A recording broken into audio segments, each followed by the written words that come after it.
आपने भी गाजियाबाद में देखा होगा, दोस्ती की आड़ में छुरेबाजी स्वीकार्य नहीं और कतई स्वीकार्य नहीं होगा। अगर कोई अपनी नालायक औलाद को समझा नहीं पा रहा है तो समझो कि गलती कर रहा है। दोस्ती ना तो धर्म देखकर की जाती है ना ही जाति, लेकिन गाजियाबाद से एक ऐसा मामला सामने आया जिसने हमें और आपको मजबूर कर दिया है ये सोचने पर कि आखिर हम अपना दोस्त बना किसे रहे हैं।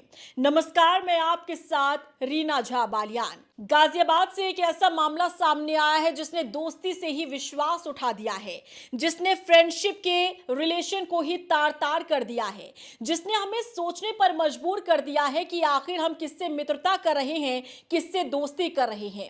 देखिए, ना तो सभी मुसलमान बुरे होते हैं और ना ही सभी हिंदू अच्छे होते हैं, लेकिन गाजियाबाद के इस मामले ने हमें एक बार फिर से ये सोचने पर मजबूर कर दिया है कि बतौर एक माता पिता हम अपने बच्चों पर यह ध्यान रखें कि वो किससे दोस्ती कर रहे हैं, किसके साथ घूम रहे हैं, किसके साथ उठ बैठ रहे हैं। क्योंकि एक परिवार ने अपना जवान बेटा खो दिया, वो भी ऐसे मौके पर, वो भी एक ऐसे पर्व पर जहां कई जगहों से भाईचारे की तस्वीर सामने आ रही थी। बात कर रहे हैं बकरीद त्योहार की। ये त्योहार जहां ना सिर्फ मुस्लिम समाज इसे मनाता है, कई जगहों पर आपने देखा होगा कि हिंदू समाज के लोग भी अपने दोस्तों को इसकी बधाई देते हैं। ना सिर्फ बधाई देते हैं बल्कि उनके घर पर खान पान भी करते हैं। लेकिन ऐसी ही एक तस्वीर सामने आ रही थी जहां दोस्ती निभाते निभाते न जाने कहां से उन्होंने दुश्मनी निभा दी, जिसके बाद हर एक माता पिता परेशान है इस सोच के साथ कि हमारा बच्चा किसके साथ दोस्ती कर रहा है। मामला गाजियाबाद का है। बकरीद के मौके पर ही सूर्य नाम का युवक 17 साल का जो 11वीं का छात्र था और बकरीद के मौके पर ही उसके दोस्तों ने दोस्ती की कुर्बानी दे डाली। आपको यह जानकर हैरानी होगी कि 5 दोस्त जिन्होंने सूर्या को बुलाया था, तकरीबन दोपहर के 3-3:30 बज रहे थे और बकरीद का यह त्योहार था। इन 5 दोस्तों ने प्लान तैयार किया, सूर्या को बुलाया जाता है, बकरीद के साथ में मनाते हैं और चलो कहीं घूमने चलते हैं, ये बोलकर बुलाया गया था। लेकिन आपको ये जानकर और सुनकर हैरानी होगी कि इन 5 दोस्तों ने मिलकर गली के ही नुक्कड़ पर चाकू से गोद गोद कर सूर्या की हत्या कर दी।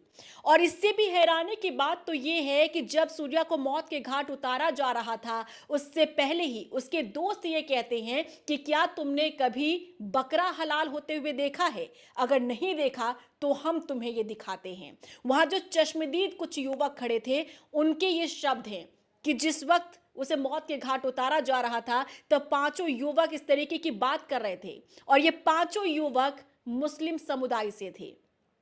हालांकि पुलिस ने, सरकार ने इस पूरे मामले में तत्परता दिखाते हुए 3 लोगों को गिरफ्तार किया है और जो मुख्य आरोपी था असद, उसे एनकाउंटर में मार गिराया गया है। उसके पिता को गिरफ्तार कर लिया गया है, 2 और दोस्तों को गिरफ्तार किया गया है और पुलिस ने इसमें तत्परता दिखाई है और इन सभी आरोपियों के घर को भी बुलडोजर से ढहा दिया जाएगा। ये योगी सरकार का बड़ा एक्शन है जिसकी हर तरफ सराहना और तारीफ की जा रही है। इतना ही नहीं, उत्तर प्रदेश के मुख्यमंत्री योगी आदित्यनाथ ने बाकायदा एक कार्यक्रम में मंच से इसी केस का जिक्र किया और उन्होंने ये कहा कि ऐसे लोगों को बख्शा नहीं जाएगा। गाजियाबाद से जो पूरा मामला सामने आया है, इस पूरे मामले ने हर एक माता पिता को यह सोचने के लिए मजबूर कर दिया है कि आपका बच्चा किससे दोस्ती निभा रहा है। बकरीद के मौके पर गाजियाबाद से ये जो पूरा मामला सामने है, इसका जिक्र खुद उत्तर प्रदेश के मुख्यमंत्री योगी आदित्यनाथ ने किया और उन्होंने कहा कि हर एक माता पिता को अपने बच्चों पर नजर रखनी चाहिए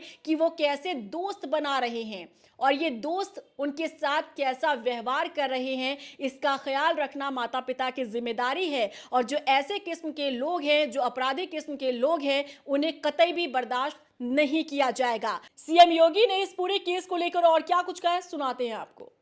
आपने देखा होगा बकरीद के अवसर पर किस किस प्रकार की हरकतें हो रही थी। वो तो गनीमत है कि सरकार ने पहले से ही कदम उठाए हुए हैं,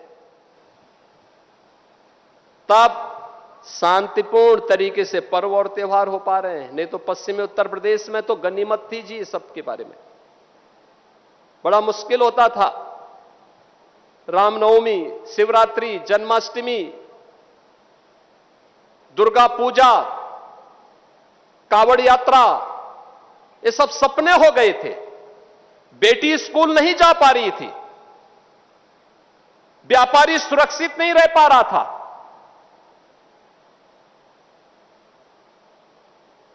और दोस्ती, कैसी दोस्ती, आपने भी गाजियाबाद में देखा होगा।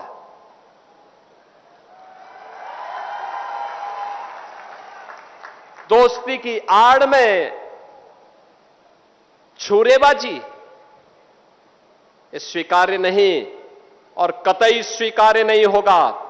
अगर कोई अपनी नालायक औलाद को समझा नहीं पा रहा है तो समझो कि गलती कर रहा है,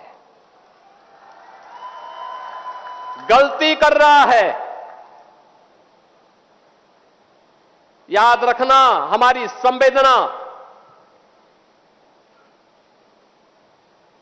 सामान्य नागरिकों के प्रति है। देखिए, सूर्या की हत्या 5 दोस्तों ने मिलकर की थी और कहा यह जा रहा है कि सूर्या को जिन दोस्तों ने बुलाया था, इन सभी से पहले एक बार विवाद हो चुका था। हालांकि ये आपस में सभी दोस्त भी थे। जो परिवार वालों ने खुलासा किया है कि पहले इनकी दोस्ती भी थी, लेकिन किसी बात को लेकर कुछ समय पहले इनका विवाद हुआ था और उसी विवाद का बदला लेने के मकसद से इन्होंने बकरीद का मौका चुना, बकरीद का दिन चुना और कैसे अपने दोस्त को ही मौत के घाट उतार दिया। गाजियाबाद में सूर्या हत्याकांड के बाद एनकाउंटर में ढेर हुए मुख्य आरोपी असद, उसके पिता नवाब को पुलिस ने गिरफ्तार कर लिया है और इसके साथ ही फरहान और आतिफ नाम के 2 युवकों को भी पुलिस ने पकड़ा है, जिसमें से फरहान और आतिफ की उम्र सोचिए सिर्फ 19 साल है। ये 19 साल की उम्र ऐसी होती है कि आप बहुत तेजी से भटक जाते हैं, आपको पता नहीं चलता है कि आपको किस रास्ते पर लेकर जाया जा रहा है। 5 युवक ये थे जिन्होंने सूर्या को मौत के घाट उतारा। इनमें से 5 में से किसका प्लान रहा होगा? हालांकि मुख्य आरोपी जो असद को बताया जा रहा है, जिसे मुठभेड़ में मार गिराया गया। पुलिस के मुताबिक पूछताछ के दौरान फरहान ने बताया कि सूर्य प्रताप से दोस्ती थी।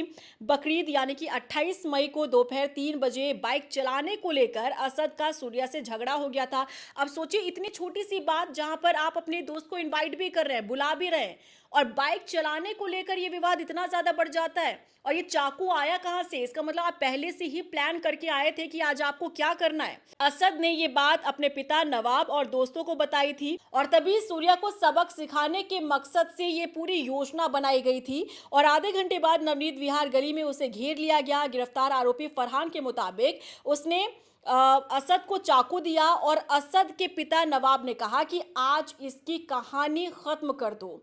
इसके बाद असद ने सूर्य प्रताप को चाकू से गोद दिया। सोचिए, ये वीडियो सोशल मीडिया पर तेजी से वायरल हो रहा है, जिसमें देखा जा सकता है कि 5 दोस्त मिलकर एक दोस्त का कैसे कत्ल कर रहे हैं, कैसे उसे मौत के घाट उतार रहे हैं। और भी हैरानी की बात यह कि जिस दिन को चुना गया वो एक बड़ा पर्व होता है मुस्लिम समुदाय का, अलग उत्साह उनमें होता है, लेकिन कैसे इन 5 दोस्तों ने ये योजना बनाई। और सोचिए, असद जो मुख्य आरोपी बताया जा रहा है, उसका पिता ये कहता है कि आज इसे खत्म कर दो। एक पिता जो अपने बेटे को सही राह पर चलने की सलाह देता है, लेकिन यहाँ एक पिता अपने बेटे को कैसे क्रिमिनल बनने की राय दे रहा था, कह रहा था कि सूर्य का आज गेम ही खत्म कर दो, इसे पूरी तरह से खत्म करना है। गाजियाबाद में सूर्य प्रताप हत्याकांड का मुख्य आरोपी असद पुलिस मुठभेड़ में मार गिराया गया था और असद पर आरोप था कि 28 मई को बकरीद वाले दिन उसने सूर्या को चाकू से गोदकर उसकी हत्या की थी और इसके बाद उसे सूर्या को गंभीर हालत में अस्पताल ले जाया गया। वहां पर उसका उपचार चल रहा था, लेकिन डॉक्टरों ने तमाम कोशिशें की, लेकिन उसके बावजूद भी सूर्या को बचाया नहीं जा सका। और इस घटना के बाद पुलिस जो है असद की तलाश कर रही थी। पुलिस को खुफिया जानकारी मिलती है कि वो अपने दोस्त के साथ फरार होने का प्लान तैयार कर रहा है। पैसे लेकर वो कहीं और भागने की कोशिश कर रहा है। इसी दौरान बाइक से अपने एक साथी के साथ जा रहा था असद और पुलिस ने जैसे ही रोकने की कोशिश की तो आरोपियों ने कथित तौर पर पुलिस पर गोली चला दी और पुलिस की जवाबी कार्रवाई में असद बुरी तरह से जख्मी हो गया। अस्पताल उसे ले जाया गया, लेकिन वहां पर उसे मृत घोषित कर दिया गया। लेकिन बाकी के दोस्त जिन्हें अभी गिरफ्तार किया गया है, अब पुलिस जो है कड़ी से कड़ी यहाँ पर सजा और कार्रवाई का प्लान तैयार कर रही है। जैसा कि हमने आपको बताया, बुलडोजर चलाने के लिए भी यहाँ पर पुलिस जो है प्लान तैयार करती हुई नजर आ रही है। इसी के साथ एक वीडियो भी सोशल मीडिया पर तेजी से वायरल हो रहा है, जहां पर सूर्या को जब मौत के घाट उतारा गया था, उसके बाद असद ने अपने सोशल मीडिया प्लेटफॉर्म पर एक वीडियो क्रिएट किया था जिसमें वो काफी खुश नजर आ रहा है। काफी वो ऐसे दिखाने की कोशिश कर रहा है कि ना जाने उसने आज कौन सा बड़ा काम कर दिया, उसने ऐसा एक काम किया जैसे उसे अवार्ड दे दिया जाए। इस तरीके का एक वीडियो सोशल मीडिया पर बहुत तेजी से वायरल हो रहा है। हालांकि देखिए, असद का तो गेम खत्म यहाँ पर हो चुका है, लेकिन ऐसी प्रवृत्ति के लोग क्या किसी के दोस्त कहलाने के लायक हैं?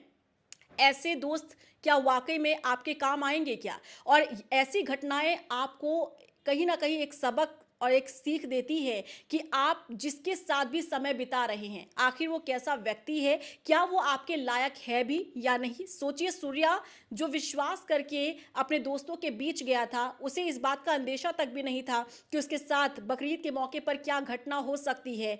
और जिस दोस्त को आप अपना जीवन समझ लेते हैं, उसी दोस्त ने आपका जीवन खत्म कर दिया। तो इसीलिए ये आपके ऊपर निर्भर करता है कि आप किससे फ्रेंडशिप कर रहे हैं। देखिए, हम धर्म जाति पर नहीं जाएंगे, क्योंकि जैसा हमने शुरू में कहा कि कोई यहाँ पर जाति और धर्म नहीं होता है दोस्ती का। इंसान इंसान के काम आता है, लेकिन आपको ये जज करना है कि आप जिसके साथ वक्त बिता रहे हैं, आप जिसके साथ घूम रहे हैं, उठ बैठ रहे हैं, जिसे आप अपनी सारी बातें बता रहे हैं, क्या वो इस लायक है, क्या वो इस काबिल है या फिर नहीं। क्योंकि असद जैसे लोग सिर्फ और सिर्फ आपका जीवन खत्म कर सकते हैं, आपका समय बर्बाद कर सकते हैं। इसीलिए ये अब आपको सोचना है। गाजियाबाद का ये सूर्य प्रताप केस कहीं ना कहीं सभी युवाओं को ये सीख देता है और सभी माता पिता को ये अलर्ट करता है कि आपका बच्चा किसके साथ दोस्ती रखता है, किसके साथ घूमता फिरता है, किसके साथ समय बिता रहा है। ये आपको भी अब नज़र रखनी होगी, क्योंकि आपके बच्चे की जान अब आपके हाथों में है। क्योंकि ऐसे ना जाने कितने सूर्य प्रताप के दोस्त जैसे लोग जो हैं हमारे समाज के भीतर ही घूम रहे हैं। न जाने कितनी छोटी सी बात पर, सोचिए, कहा जा रहा है कि बाइक चलाने की को लेकर लड़ाई हुई थी, उसके बाद चाकू से गोदकर हत्या कर दी जाती है। क्या ये आप बचा पाएंगे? इतनी सी बात पर क्या किसी की हत्या की जा सकती है? और कहा जा रहा है कि आपस में दोस्त थे, फिर ऐसे लोग क्या दोस्त कहलाने लायक भी होते हैं? शायद नहीं। कमेंट सेक्शन में जरूर बताइएगा इस पूरे केस को लेकर आपका क्या रिएक्शन है, बताइएगा जरूर। नमस्कार।